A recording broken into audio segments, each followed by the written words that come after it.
All right. Hey, listener. Welcome back. You know, we love to do these deep dives.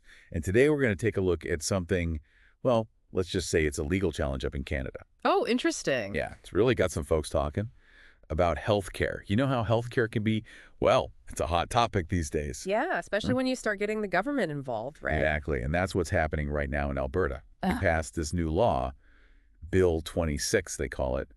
And, well, it's about gender diverse youth. Gender diverse youth, meaning. Yeah, so we're talking about young people whose gender identity, it's different from the sex they were assigned at birth. Okay, I'm with you. So this Bill 26, it's preventing these kids from getting certain medical care, stuff that a lot of people think is really important, medically necessary even.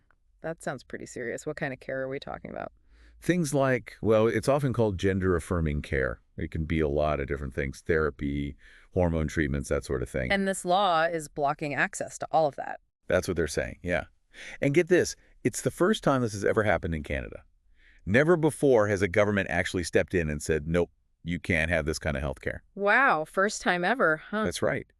And because of that, you've got all these groups like Egale Canada, Skipping Stone. They do a lot of advocacy work for LGBTQ plus folks, and even families who are, well, their kids are directly affected by this law.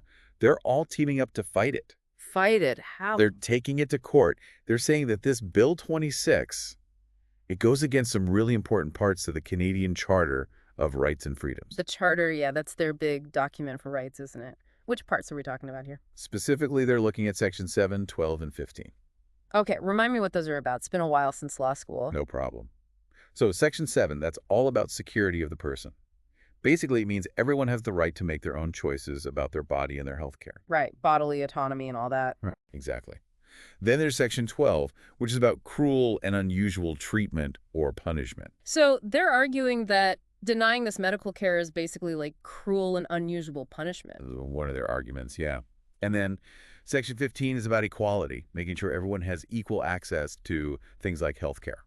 I see. So they're saying that this law is discriminatory. That makes sense. And, the people who are fighting this law, they're really speaking out. There's this doctor, Dr. Victoria Buchholz. She's part of the Transaction Alberta Coalition, and she's not mincing words. Oh, what's she saying? She's basically saying the government's ignored all the experts, all the families who are saying this is harmful. She even talks about fear and disinformation. Ooh, strong words. Yeah, and it really gets you thinking, because these are kids we're talking about. This is their health. You can see why people are upset. Denying health care to a vulnerable group, that's a tough pill to swallow for a lot of folks. Absolutely. And then the article brings in this legal expert, Professor Eric Adams from the University of Alberta. He seems to think the lawsuit has a good chance. Interesting. Why is he so confident? He's pointing to, evidence and past legal decisions that support their arguments. But, and here's where it gets tricky, he mentions this thing called the notwithstanding clause. Wait, the notwithstanding clause? They're talking about using that here. It sounds like it's on the table. See, that's a clause in their charter that lets the government, let's just say, sidestep certain charter rights. So even if the families win in court, The government could still be like, yeah, thanks, but no thanks, we're doing this anyway. It doesn't happen often, but it can. wow, high stakes indeed. Mhm. So what does the government have to say for themselves? Well, from what I've read, they're claiming that this law finds a balance, a balance between individual rights and the government's role. Their role in doing what exactly? They didn't really spell that out, did they? No, not really. And that vagueness could be a problem. I mean, if you're going to restrict people's rights, you've got to be really clear about why you're doing it. Okay, so let's take a step back for a second. What have we learned? We've got this law in Alberta that says no gender-affirming care for these kids.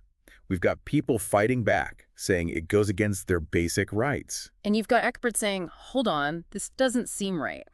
And then, just to spice things up, there's this legal loophole that the government might use to just ignore the whole thing. It's a mess, that's for sure. But it's an important mess, right? Yeah. This is about more than just one law in one province. Exactly. I mean, what happens here could have repercussions for other parts of Canada.